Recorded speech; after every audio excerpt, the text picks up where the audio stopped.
చాలామంది ఉపవాసం అంటే ఏమనుకుంటున్నారంటే భోజనం మానేస్తే నేను ఉపవాసం ఉన్నాను అనుకుంటున్నారు. భోజనం మానేస్తే ఉపవాసం అయిపోదు.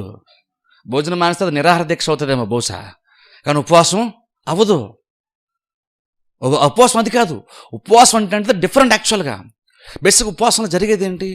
బైబిల్లో వాళ్ళు ఉపవాసం ఉన్నప్పుడు ఏ పర్పస్ ఉపవాసం ఉన్నారు, దేన్ని దృష్టిలో పెట్టుకొని వాళ్ళు ఉపవాసం ఉన్నారు అంటే దేని దృష్టిలో పెట్టి ఉపవాసం ఉన్నారు. బేసిక్ ఉపవాసంలో ఏం జరుగుతుందంటే నీ రొటీన్ లైఫ్ని నువ్వు అప్పుడు ఇన్స్టెంట్గా ఆఫ్ చేసేసుకొని నువ్వు భౌతికంగా తరచుగా ఏవైతే కార్యాలు అనుదిన బాధ్యతలు అంటున్నాను నేను, అనుదిన బాధ్యతలు ఏవైతే నువ్వు చేస్తున్నావో వాటిని సైతము నువ్వు పక్కన పెట్టేసి దేవునితో సమయం గడుపుతావు. చూసారా, అది ఉపవాసం అంటే. బేసిక్ అక్కడ ఉపవాసం ఉండేవాళ్ళు బేసిక్ మైండ్ సెట్ ఎలా ఉండి వాళ్ళు ఉపవాసం ఉన్న దాని దగ్గరికి వస్తున్నారంటే, ఉపవాసం ఉన్న వ్యక్తి సరిగ్గా ఉపవాసం ఉంటే ఆ వ్యక్తి యాక్చువల్ ముందు ఉపవాసానికి ముందు మైండ్లో ఏం తిరిగి ఉండాలంటే, నాకు మొమెంట్లో ఏమనిపిస్తుందంటే నాకు భోజనం కంటే ఇంపార్టెంట్ దేవునితో సహవాసం అనిపిస్తుంది.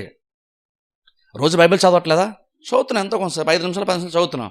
బహుశా ప్రార్థన చేస్తున్నావా?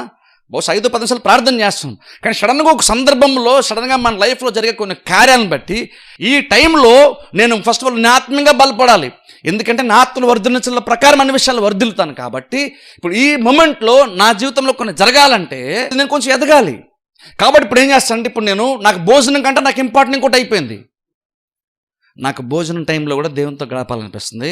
ఎందుకంటే ఈ భోజనం చేసే అరగంట కూడా నాకు దేవునితోనే స్పెండ్ చేయాలనిపిస్తుంది. కాబట్టి నేను భోజనం పక్కన పెట్టేసి ఆ టైంలో నేను దేవునితోనే గడుపుతున్నాను. ఉపవాసం ఉన్నప్పుడు ఏం చేయాలి?